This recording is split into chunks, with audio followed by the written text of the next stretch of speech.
Your journey has been an interesting one up to here. You've questioned so much more than those around you. You've even questioned yourself as to how you could have grown into these thoughts. Am I crazy?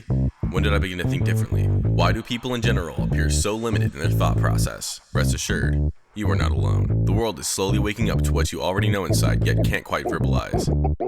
Welcome to the Spiritual Dope Podcast, the show that answers the questions you never even knew to ask, but needed the answers to. Questions about you, this world, the people in it. Most importantly, how do I proceed now moving forward? We don't claim to have all the answers, but we sure do love living in the question. Time for another hit of Spiritual Dope with your host, Brandon Henley. Let's get right into today's episode. Hey there, Spiritual Dope, on here today with Martin Theis, who is a spiritual teacher who focuses on the art of shamanic journeys and the application of the medicine wheel, a holistic approach to finding well-being, balance, and inner peace in life. The coaching practice, Light Trails Co.'s mission is to assist others on their journey from suffering to joy. Martin is in the process of building a decentralized network of nonprofit organizations that aim at building low-entrance barrier refuges for people to find healing and regeneration all around the world. Martin, thanks for being on today, man. Thank you for having me. Yeah, it's good to be here. Absolutely. Wouldn't have it any other way, right? Usually start these off with the whole idea that you and I are vessels for, some type of spiritual energy, universe, God source energy, and whatever's flowing through us is hopefully flowing through us in this instance for the benefit of others, right? Yeah. Somebody's going to be tuning in today that's going to get a message from you that I'm not going to pick up at all. I'll be like, I didn't even hear that in this podcast. And it can only come through you right now. What is that message to that person? Yeah. So, and I absolutely agree. And I think most often we don't even know that we say something that is of value for others, right? So it's like I might think that I've said something that might help, but then there's just maybe a remark or something, or maybe just a handoff or something where people really resonate with that. And so I feel like oftentimes we don't even know what we're saying, what impacts others. Yeah, 100%. I know that there's been plenty of times where people reach out and like, oh, you said this thing and that thing, and it really impacted me. I'm like, yeah, that's great. Mm-hmm. Right. And sometimes it's not even, it's not even intentional. So certainly understand that.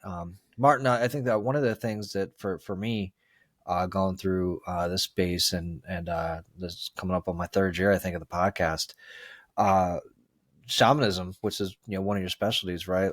Is it's different for a lot of different people, right? And how people get there is also, everybody's got their own journey. Why don't you talk to me a little bit about what your shamanic practice is and maybe how you got to there? Yeah, absolutely. So I got there really coincidentally, just stumbled into it. My best friend had done a workshop because his girlfriend at the time had been pestering him to come with her to that workshop. And so one day he just gave in, went to that workshop, and he talked to me about it. And I was really interested most of all about the totem animal journey that he described and finding one's spirit animal.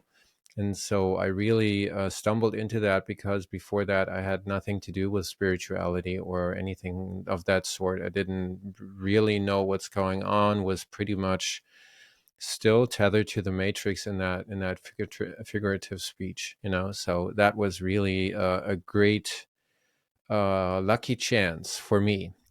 And you said also that there is so many different approaches to shamanism, and also maybe just ways of working with it. And the way I can describe it is, in one way, we have the plant-based or medicine-based shamanic journeys, right? Where we use any kind of substances that help us to enter these non-ordinary states. Or in my case, I'm just working with the drum. There's no medicinal plants involved. So that is these two elements. And then depending on the lineage or that source where that shamanism came from, it is also the people have the medicine wheel that you just mentioned in the intro.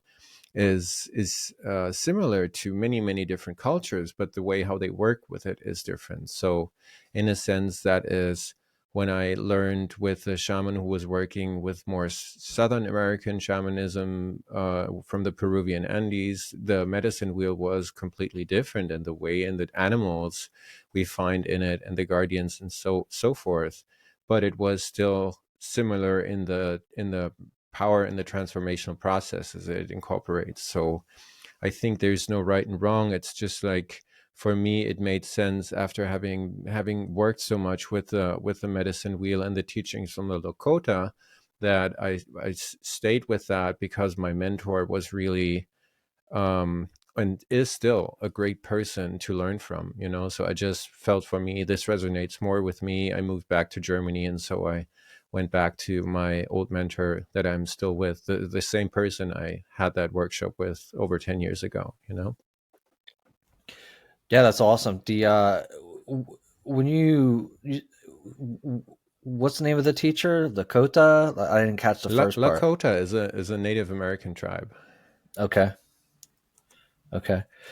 What it's interesting, right? Like when I think of I think shamanism, I think that, you know, I think of just indigenous tribes kind of hanging out, or indigenous people inviting or being found, right? Like maybe Martin, you're out there and you're just kind of walking through and you stumble into a clearing and there's a bunch of, like, you know, shamans and, like, you know, smoke's coming up and you start tripping, right? And then all this, you know, 5 days later you're a shaman kind of thing. But you you know, you found yours in a workshop, right? So I think that that's kind of interesting. And you know, what's your take on that, right? Like, you know, it sounds like you've got a great teacher and you believe in what's happening.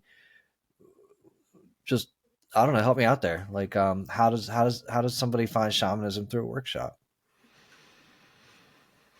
Yeah, like I said, really by accident in a sense, right? And so there is, I think you're right that we often have this perception of that shamanism is only found in those indigenous, really core cultures that have have persevered and have kept it alive. But still, there is this spread, or the spread happened where indigenous leaders went out into the world and just taught other people. And that is how, at least for my teacher, how Mhm. she received those teachings. That one of her teachers was coming out of the United States to Germany or Switzerland and was doing workshops and things there, and that's where she learned. And so she spread it, or just kept it, pass it on. And so I think um, the the the access that we have to it is oftentimes through these indigenous tribes that have kept this wisdom alive, right? Because at least in Germany, when we look at spirituality and how that got really how that disappeared from the landscape, then it is oftentimes in the more Western cultures or in the global North that we have found that we have completely lost our connection. We had spirituality at some point. The old Hmm. German, um, like Germany was a country with that mythology that we have still in Norway and Scandinavia with all these Norse gods, right? So that was here, but it got lost along the way. And so it is like a little bit piggybacking on the spirituality of other people, which is difficult because when we talk about cultural appropriation, all these things, it's not an easy way. But I feel like it helps to find back to our own roots and to live from that more um, from that find that natural connection. That is what I think is in shamanism the key aspect, right? We find back to our connection with nature as being a part of nature, and being able to learn from nature and to become these guardians again of nature, and to just be in harmony with nature. So that is what I believe is one aspect of shamanism, and that helped me to reconnect with my roots and with my connection to spirituality and nature. No, I got it. That's great, and I think what you're saying makes sense. Is so it sounds like, you know, if you kind of think about it, like maybe, the teacher, the indigenous teacher that comes out of the states and is traveling in Sweden and Germany or Switzerland, the maybe there's not enough interest, right, in keeping it alive here, a right, or at their home site, and b, like, how can they scale this out, because to help spread healing, right, to your point, like help becoming harmonious with nature again. So, in that sense, it certainly makes sense, right? Where they're going out giving workshops, and you always hear people say, "Well, I'm called to do it." Did you feel like this specific calling yourself? Like, was your, maybe if I recall correctly, a little bit, listen to one of your other ones where maybe you're out there making music and you're still like in the dance and music scene. Was there something in your heart that's like, what, this other thing is calling to me now? This is what I should be doing. Talk to us a little bit about that. Yeah.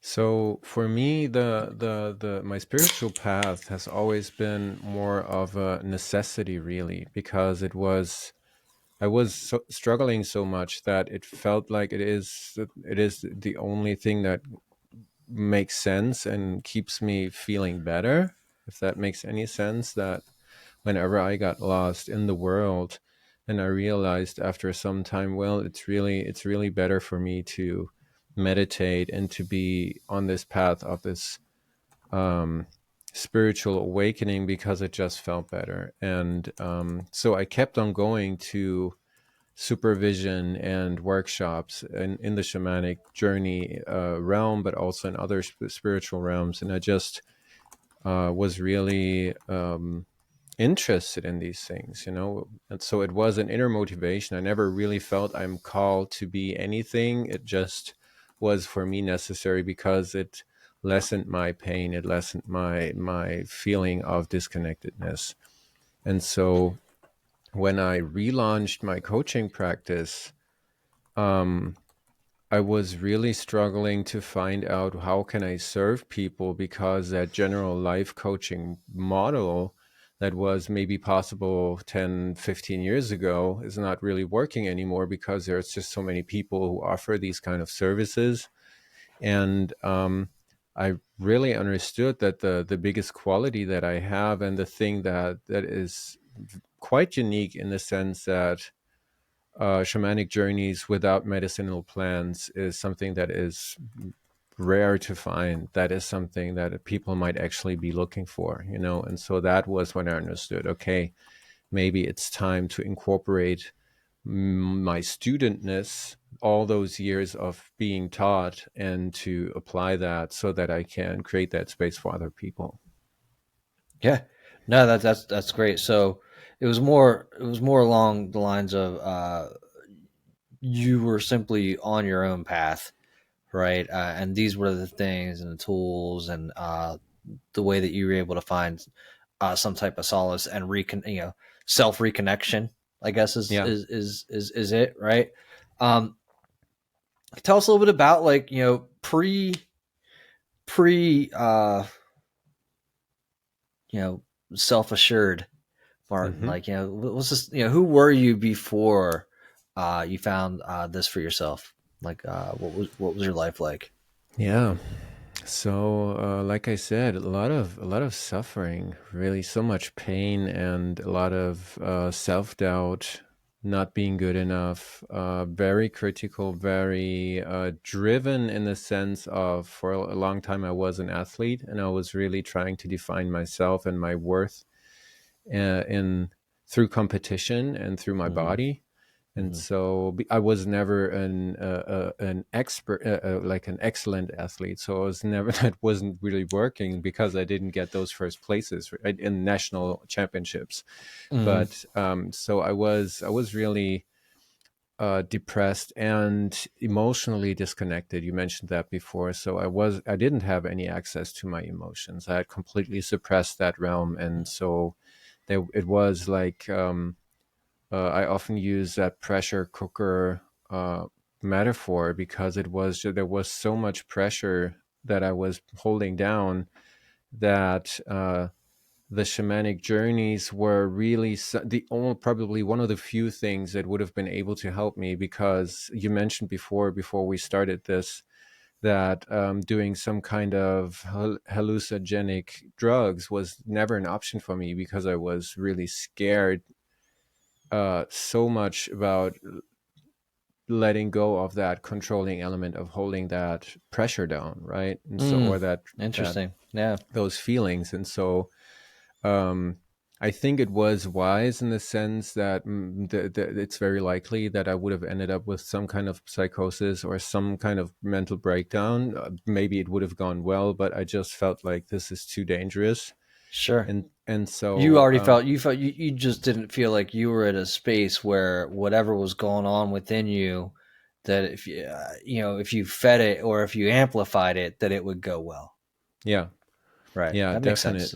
definitely. And so just all feeding into that internal misery, depression, and Mark, what was, I mean, so what was that suffering? Was it the I'm not good enough, I'm never coming in first place? Was it being driven by anything outside of you as well?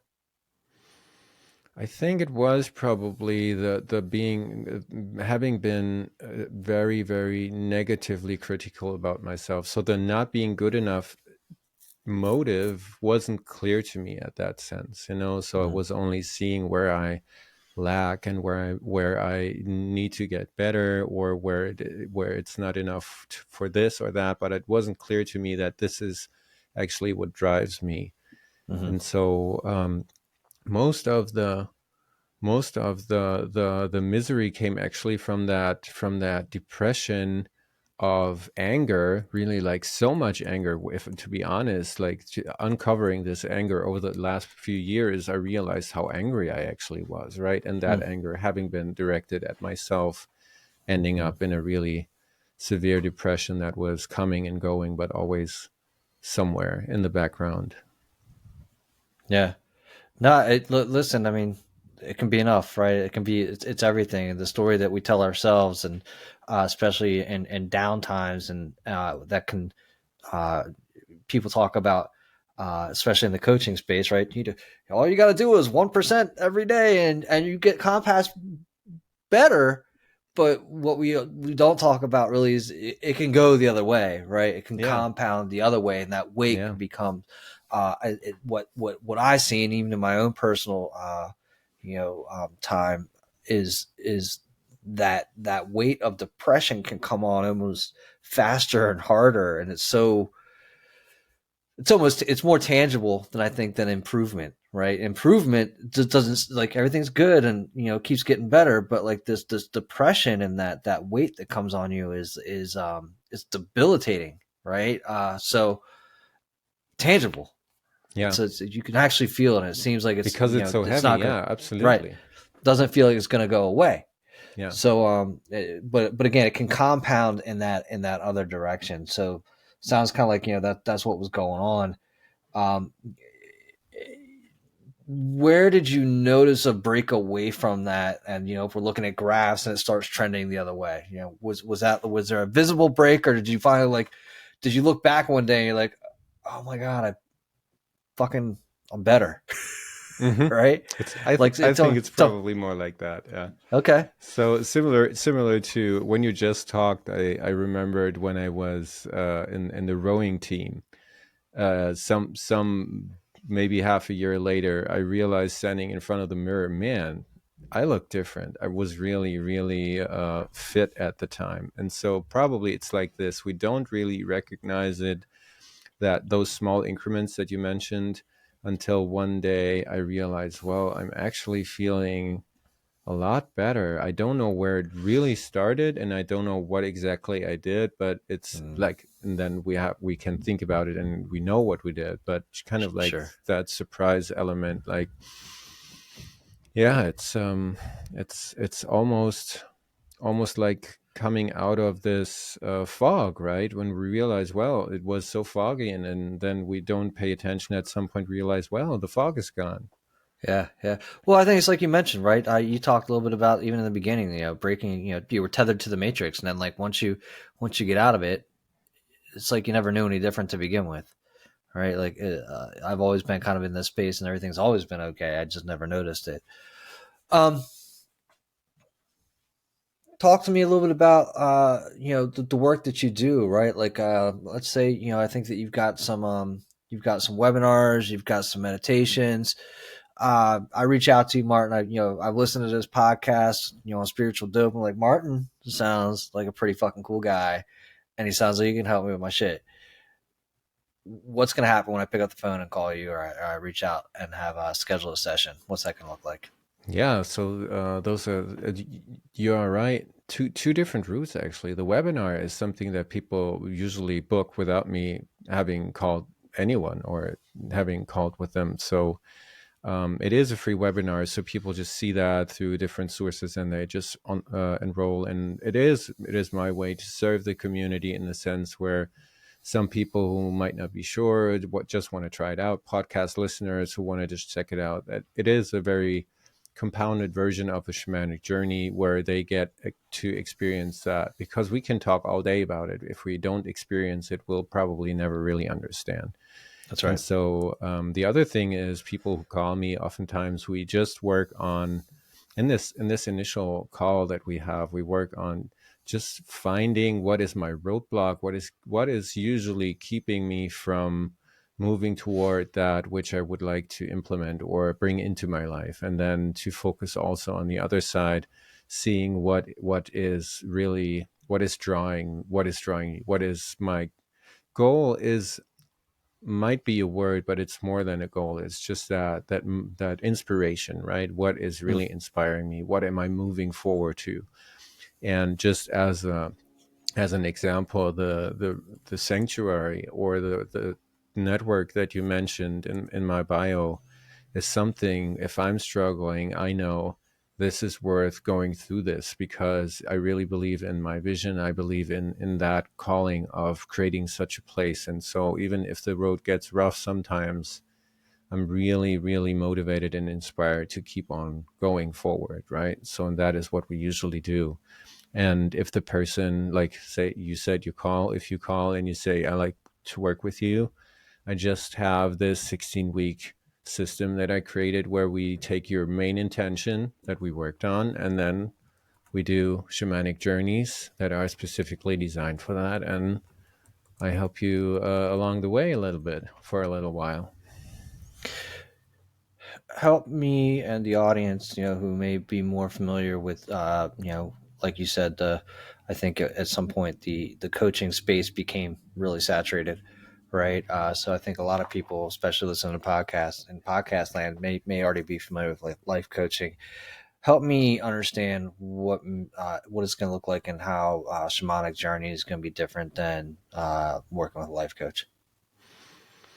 I think there's probably, depending on who we speak with, right? What life coach, there's so many different approaches, but I can say what definitely is the work like that we do, because the shamanic journeys, we have to understand, is a connection with your subconscious, but also with your higher self and with your guidance. So I'm not telling you to do anything. You are stating your intention every time we meet, and then there is this shamanic journey that you go on where you receive answers, where you receive guidance, healing, whatever that is happening in that shamanic journey.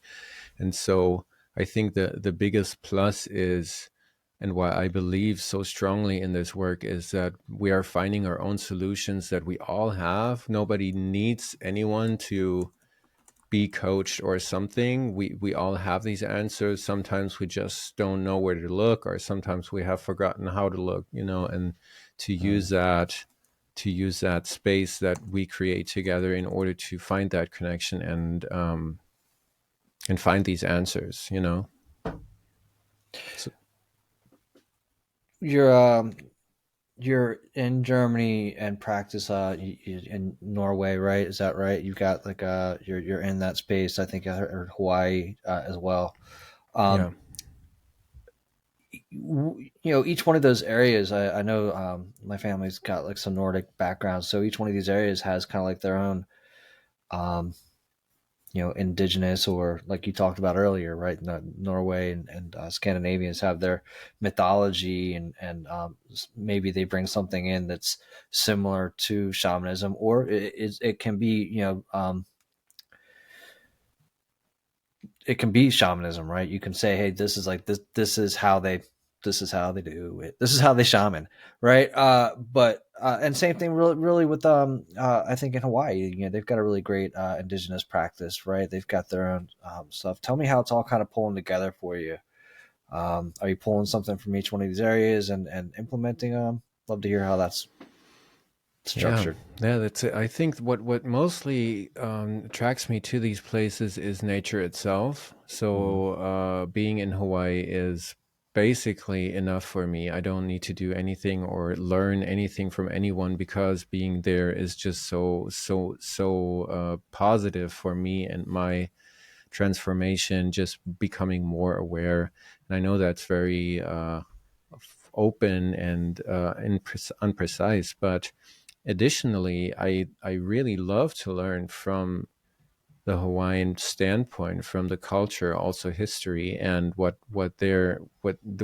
from their ways. But it is from the outside observer, because I'm not hanging out with any indigenous mm, um, elders or teachers, right? So it is that element of interest and what I can bring away from that for me, which is just oftentimes really that natural observation, working with the ocean. In Hawaii, the ocean is very a strong teacher for me, to just mm. learn from the ocean and to be with the ocean. And so there's these different aspects. And in Norway, we have this really rugged country where there is this immense gap between winter and summer, where you have these really pitch black dark winters, and almost, if you're living in the mountains, no direct sunlight, where you don't see the sun if you don't drive up the mountaintop or somewhere Mm. else, right? And so I think it is that natural landscape that really attracts me, because I feel more connected. And in a sense, those returns to Germany for me, I notice it in the U.S. in the on the mainland as well, but I'm not spending as much time there. But every time we come and enter these densely populated areas, once we have been out in nature, is really an integration process where it is just much more difficult to stay connected with these things that we are more easily connected with in these natural high vibration places.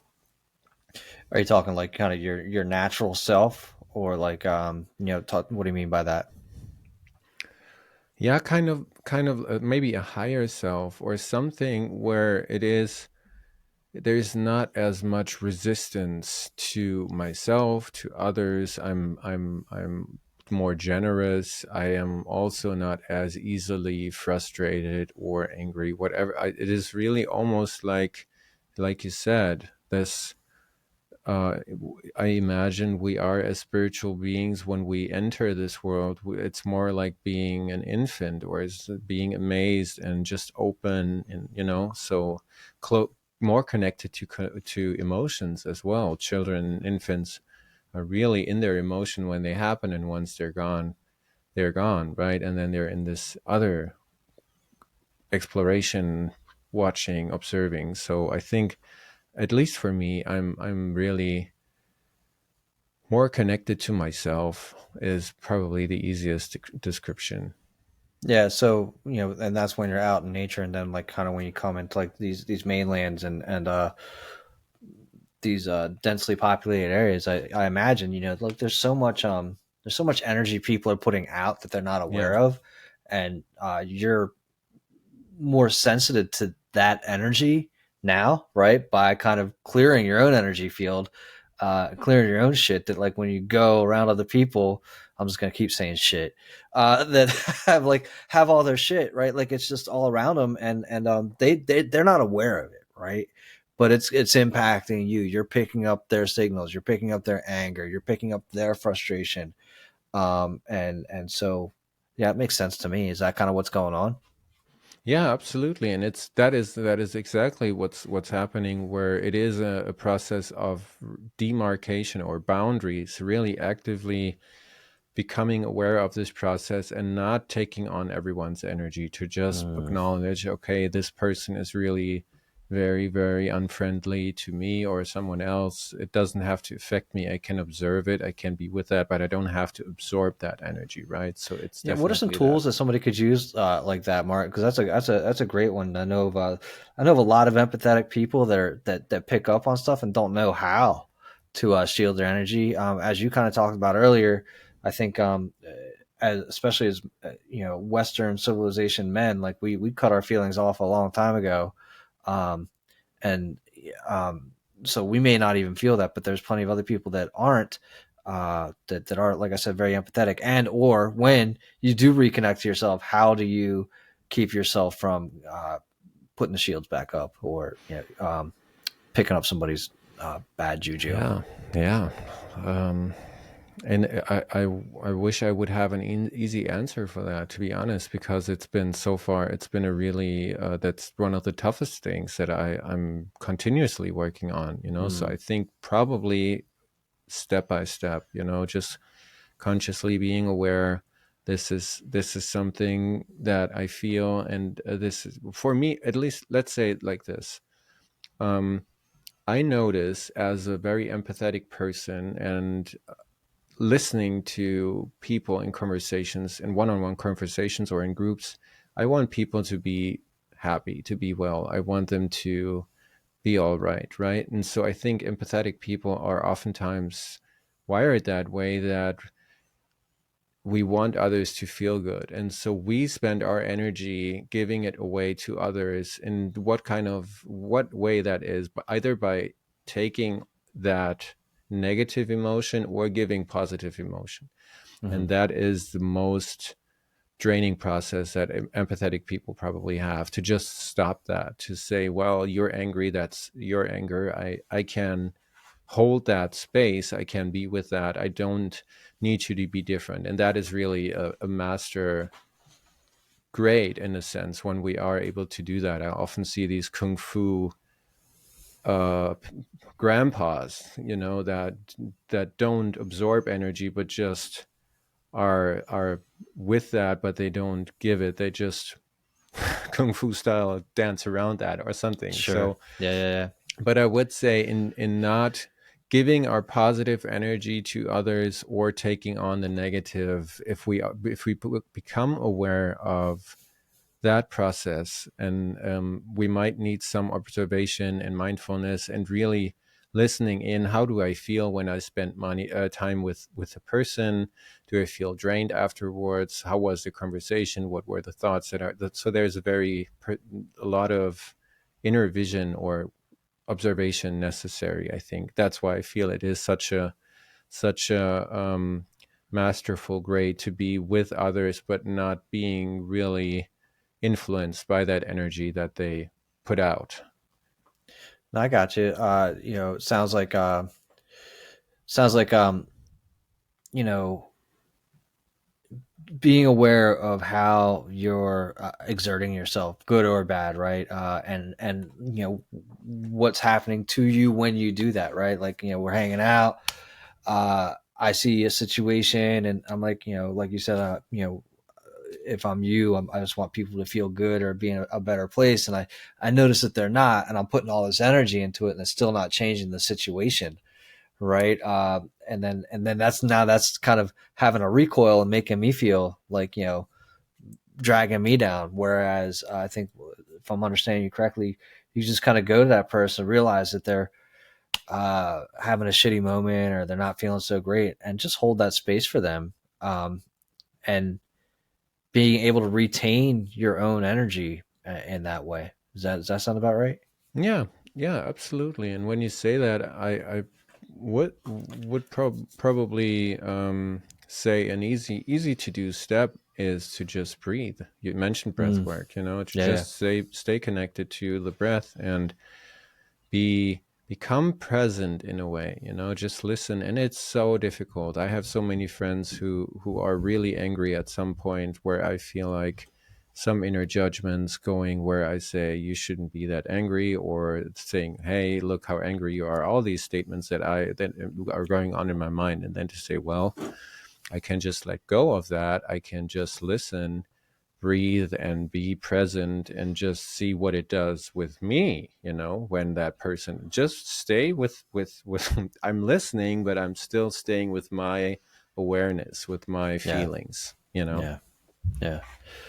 No, that's important. Also the power of being, simply present and what's going on there.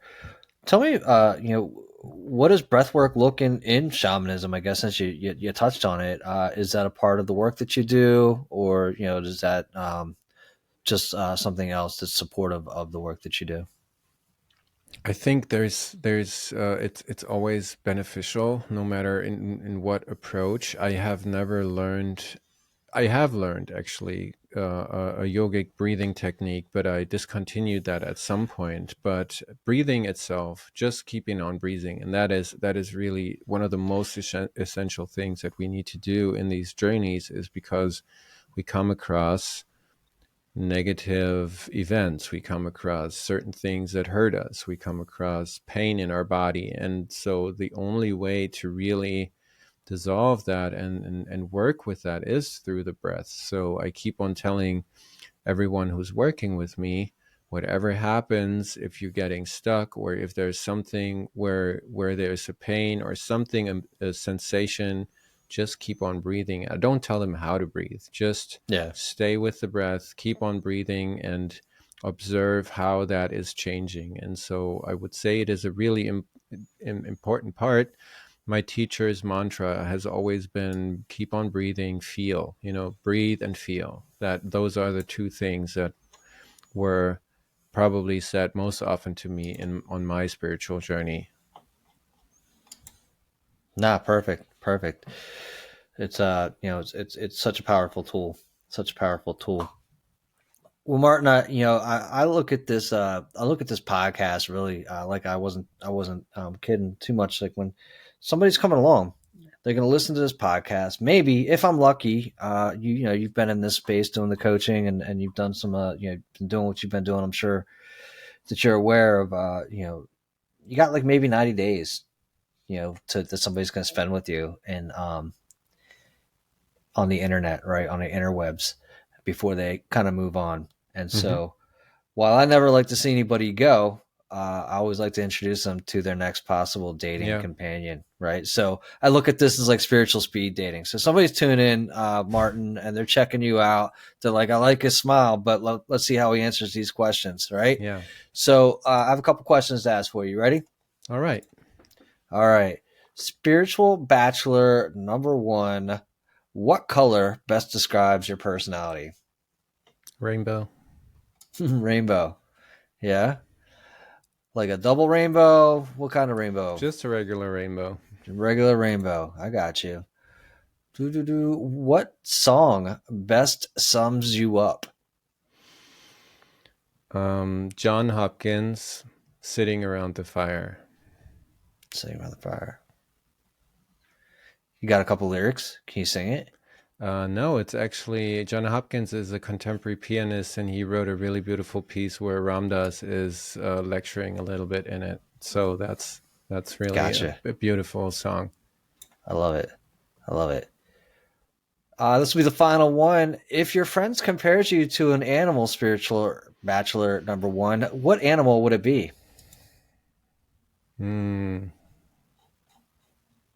A big cat, a wild cat, something like that. Like yeah. Tell me more. Like why would they say that?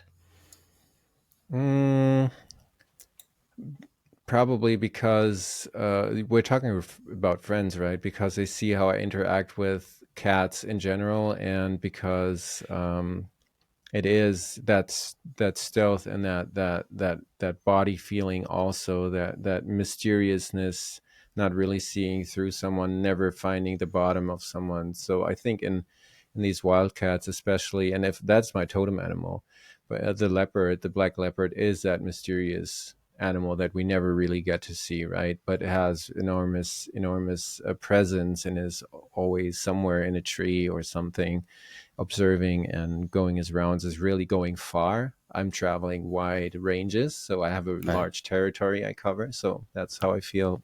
That's what my friends would say. I love it, Martin. Martin, where? Well, first, who should be reaching out to you? Like, I mean, who do you feel you're talking to?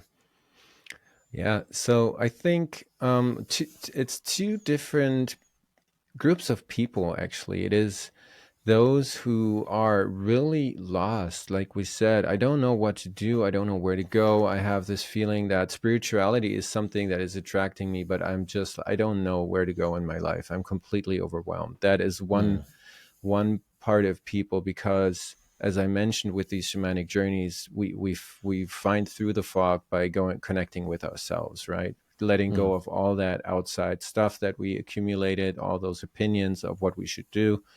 And so that is one group of people. And the other people who really, really enjoy my work are people who have been on the spiritual path for maybe a long time, but feel like there's so many different belief systems of what is the right way, enlightenment. Everybody's just like walking towards enlightenment and wants to be done with this journey. And I think those people have been on the spiritual path for a long time and have acquired a certain understanding of themselves, but also that want to really deepen that spiritual connection and finding to that place in themselves where we're not continuously going for something that is elusive, but we realize this is here right now and I am already that, right? So that those are the two people groups. I got it. So the person right there in the beginning that's freaking out, man, and then the person who is just looking to kind of land it, right? Like that, just they've been on the journey for a little bit. They're circling, kind of their spot, but they just haven't quite been able to do that. Does that sound about right? Yeah, pretty much to just arrive, from seeking to arriving or finding, I would say. Those who realize there's nothing really to be done except be, right? Yeah. Nah, for sure. Where should we send people to find out more about you, Martin? Yes, lighttrails.co is my website, and the webinar series that we talked, you find on there. So those are the best places. I'm, as I mentioned, not as visible. That also relates to social media. So lighttrails.co is my tree where I hang out and where you can find me. Right on. Martin, thanks for being on today. Yeah, aloha. Really hope you enjoyed this episode of the Spiritual Dope Podcast. Stay connected with us directly through spiritualdope.co. You can also join the discussion on Facebook, Spiritual Dope, and Instagram at spiritual_dope. If you would like to speak with us, send us an email through brandon@spiritualdope.co. And as always, thank you for cultivating your mindset and creating a better reality. This concludes the most thought-provoking part of your day. Don't forget to like and subscribe to stay fully up to date. Until next time, be kind to yourself and trust your intuition.